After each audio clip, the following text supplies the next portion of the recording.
이 공직선거법은 정말 웃긴 법안이자 국민을 우습게 하는 법안이라고 저는 생각합니다. 이 거짓말 잘하는 사람이 선거에 유리하도록 만드는 거거든요. 그러니까 이재명 후보 한 명 위해 가지고 선거 제도를 완전히 망치겠다는 것으로 저는 보입니다. 아까 사무총장님, 네. 아까 선관위 입장이 좀 신중하자는 입장이라고 하는데 입법 정책적으로 봤을 때 네. 이렇게 되면 행위 부분을 없애게 되면은 사실상 공보물의 경력이나 학력 외에 나머지 어떤 후보에 대한 의혹을 제기하거나 후보자가 실적을 부풀리거나 그렇게 해서 발언한 것에 대해서 다 처벌할 수 없게 되는 것이죠?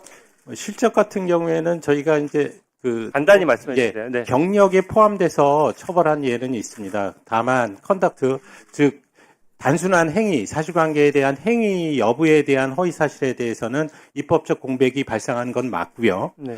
우리 네, 국민들이 그 부분을 어떻게 생각할지에 대한 부분을 좀 고민을 하자는 겁니다. 네. 즉 선거의 공정성에 영향을 미치느냐 안 미치느냐의 부분을 조금 그런 부분에서 국민들이 그 허위사실, 행위에 대한 허위사실을 어떻게 판단할 것이냐라는 부분을 좀 고민해서 이번 입법 과정에 좀 반영을 시켰으면 좋겠다는 게 네. 저희 생각입니다. 이게 선거제도는 원래 대국민 인사청문회랑 똑같은 거거든요. 민생에 바쁜 국민이 어떻게 일일이 후보자들에 대해서 조사를 합니까?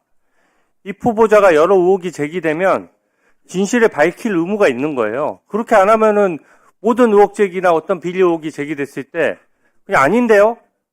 무조건 아닙니다. 그렇게 얘기하면 그 부분에 대해서 어떠한 제재도 없고 한다 그러면 말 그대로 뻔뻔하게 얼굴에 철판 깔고 거짓말할수록 유리해지는 거 아닙니까?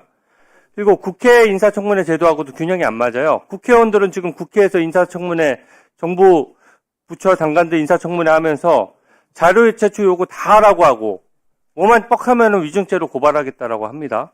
여기서 지금 선서하고 어떻게 보면 여기 와서 청문회에서 허위로 얘기했을 경우에 다 고발하고 형사처벌하는데 왜 입후보한 정치인들은 선거 과정에서 국민 앞에서 거짓말해도 아무것도 처벌 안 되겠도록 그렇게 만드는 것입니까? 저는 국회의원 권한은 늘리면서 국민 권한은 줄이는 꼴이라고 생각하고요. 행위를 없애게 되면 자기 과거 실적을 입으로 막 떠들고 다녀도 없었던 일을 지어내도 처벌할 수가 없는 것이고요. 과거에 어떤 의혹 제기가 됐을 때 비리 의혹이 있어도 측근의 비리 의혹이나 금품 비리나 이런 의혹이 구체적으로 제기돼도 아니라고 하면 그뿐입니다. 그러니까 이 후보자의 표현의 자유를 국민의 참정권보다 앞장세우는 것이거든요.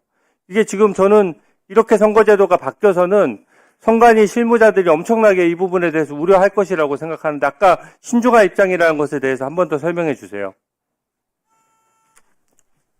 여러 가지를 감안해야 되고 저희 선거관리를 하는 입장에서는 가장 중요한 게 선거의 공정성에 영향을 미치느냐 안 미치느냐의 부분입니다.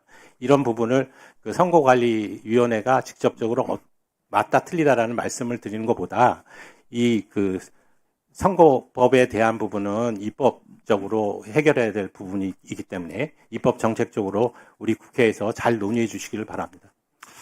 네, 주진우 의원님 말씀 듣다 보니까 주진우 의원님도 헌법재판소에서 윤석열 기각된다 이런 얘기 많이 하지 않았어요? 그리고 대법원 파기재판 얘기한 건 결과적으로 거짓말 아니었어요?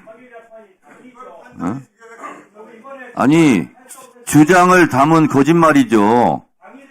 그러니까 마치 본인은 이슬처럼 지고지순한 것처럼 얘기하지 마시란 얘기예요. 본인도 거짓말 많이 했잖아요. 100번 양보하더라도 거짓 주장이잖아요. 자, 그러니까 사돈 낱말하지 맙시다. 자, 박범계 간사님.